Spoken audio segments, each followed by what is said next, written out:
across the empty grave. Life eternal, you have won the day. Shout it out, Jesus is alive. He's alive. Oh, happy day, happy day. You wash my sin away. Oh, happy day, happy day. I'll never be the same. Forever I'm changed. I'll never be the same. When I stand in that place, realize meeting face to face. I am yours, Jesus, you are mine. In this joy, perfect peace, earthly pain finally will cease. Celebrate, Jesus is alive. He's alive. Oh, happy day, happy day. You wash my sin away. Oh, happy day, happy day. I'll never be the same. Forever I'm changed. I'll never be the same. Oh, what a glorious day, what a glorious way. You have saved me, and oh, what a glorious day, what a glorious name. Oh, happy day, happy day. You wash my sin away. Oh, happy day, happy day. I'll never be the same. Forever I'm changed. I'll never be the same.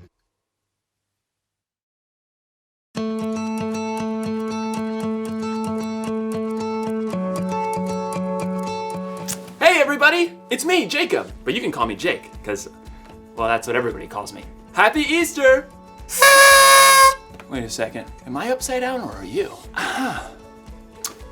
I know what's happening. Somebody's playing an April Fool's Month joke on old Jakey. Well, you got me! All right. There we go. So today, I'm gonna talk about humility. Humility is putting others first by giving up what you think you deserve. Easter is the perfect time to talk about humility because it's the day that Jesus totally gave up what he deserved when he... Oh! Ow! Okay. All right, neck. It's you and me now. Oh! All right, that's fine. You wanna play? Let's play.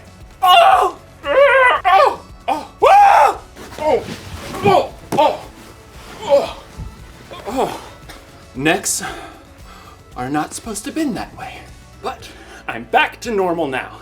At least my neck is.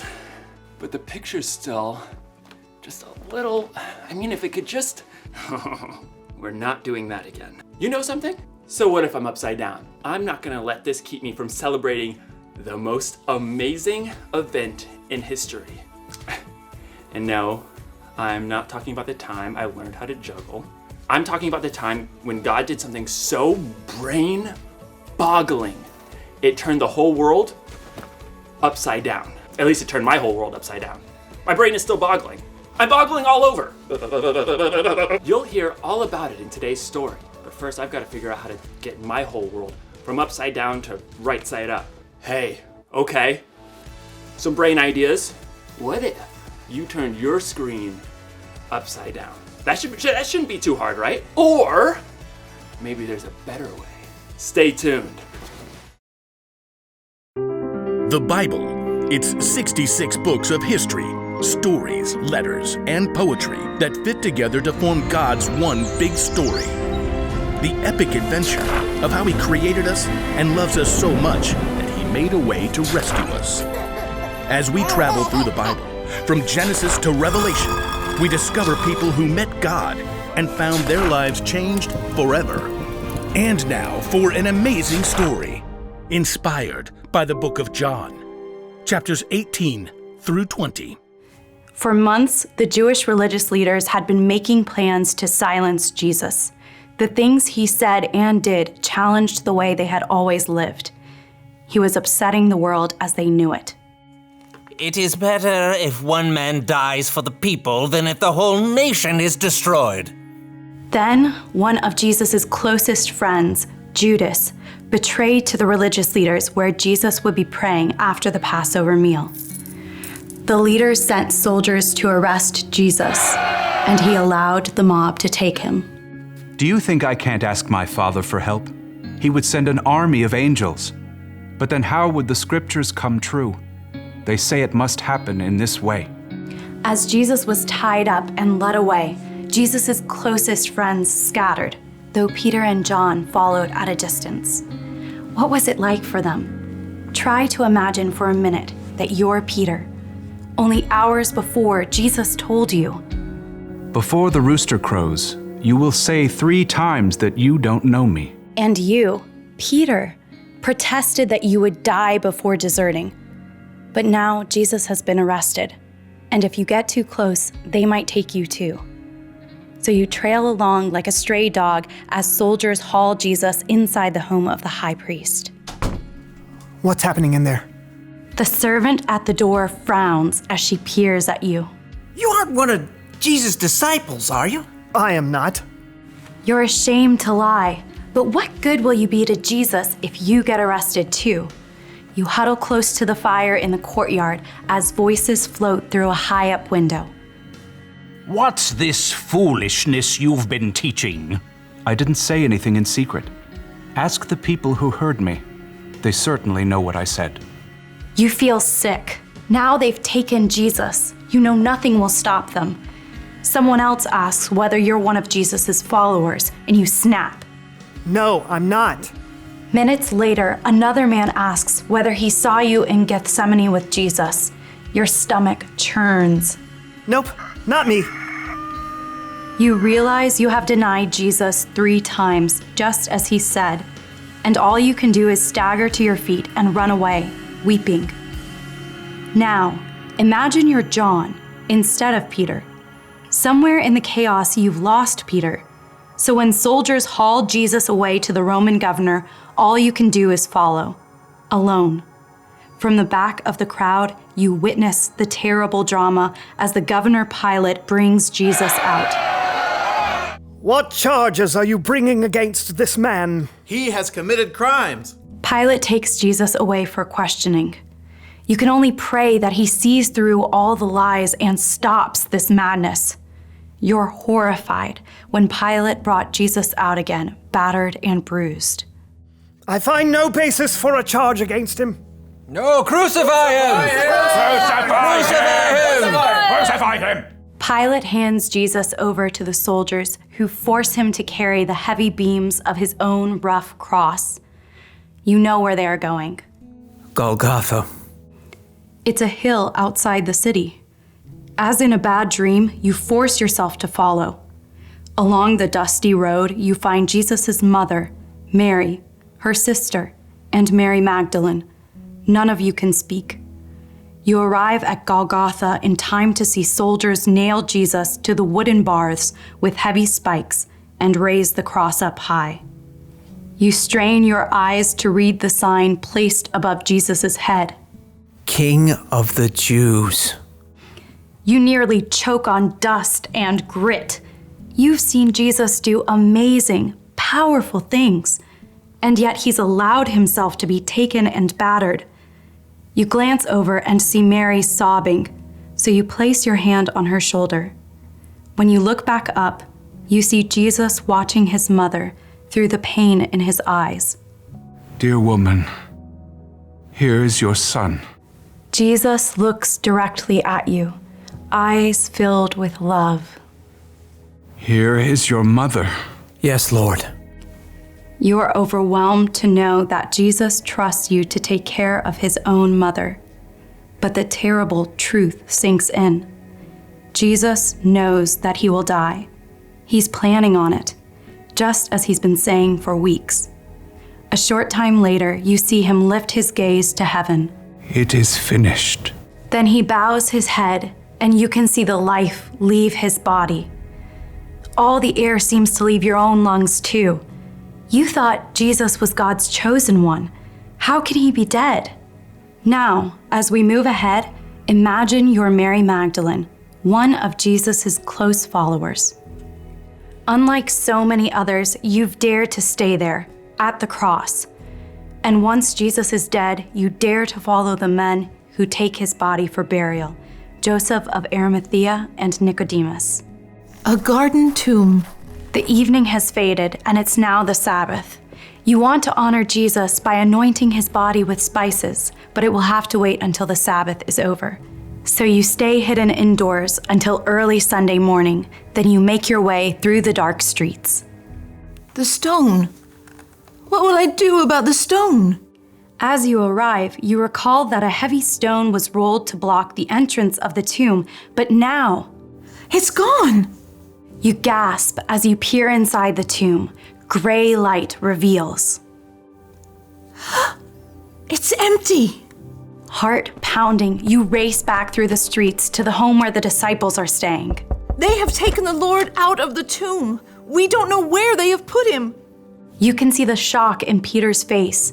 John gapes, and then they both begin to run to see for themselves. At a loss, you follow slowly, weighed down with exhaustion and confusion.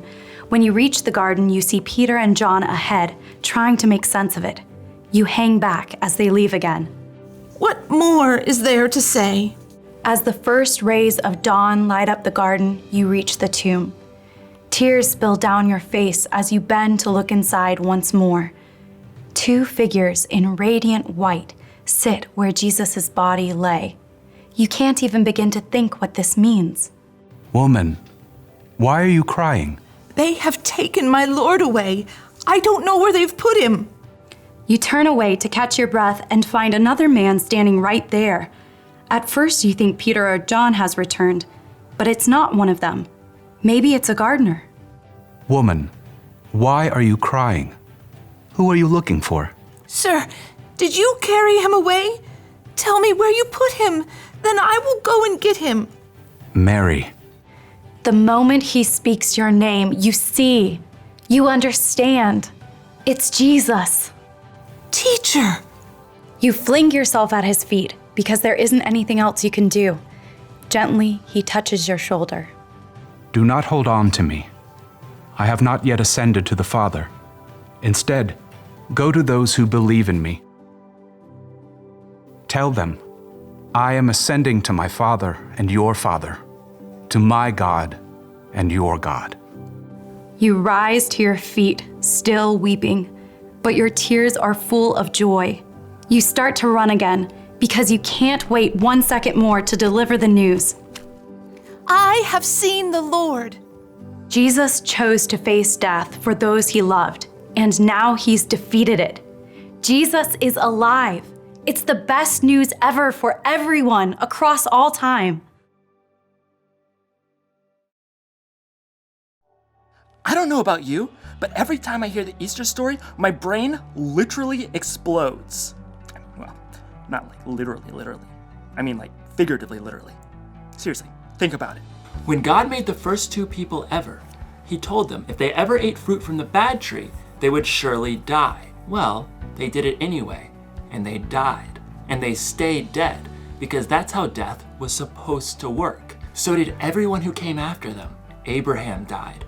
Moses, all these people died and they stayed dead because that's how death was supposed to work. But then came Jesus. When Jesus died, everyone thought he was gonna stay dead too. But God can do stuff that nobody else can do. So he rolled away the stone and brought his son back to life. I'm getting lightheaded just thinking about it. Jesus is so strong, not even death can stop him. So it's kind of like everything's upside down in this story too. Jesus dying when he didn't do anything wrong is upside down. Jesus coming back from the dead is upside down. Even I'm upside down. Whoa, all right, okay. I'm gonna get back up now. I'm getting really lightheaded. Oh. Here's the one thing to remember today. Jesus put us first. Jesus died on the cross so me and you can have a relationship with God that lasts forever. And Jesus rose again to show that there's literally nothing he can't do. Literally. So, you should definitely put your faith in Jesus if you haven't already. Ask someone you trust if there's anything you don't understand. That's what I'd do. In fact, does anyone understand how to make a video turn right side up again? I mean, I've tried everything. Wait a second. My phone's upside down. My phone was upside down the whole time. Classic Jakey.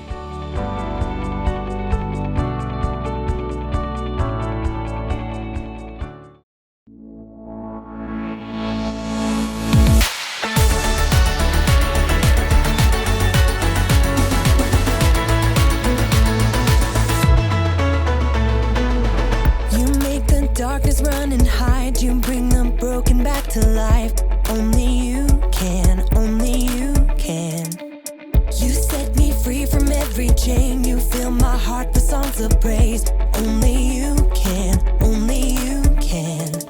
Jesus, you're the only reason that I'm even breathing. I am wide awake. My heart beats only for your glory. My hands reach up for you to hold me. My soul sings, Father, you are holy. My feet dance to your rhythm, to your rhythm. Every beat is calling out your name.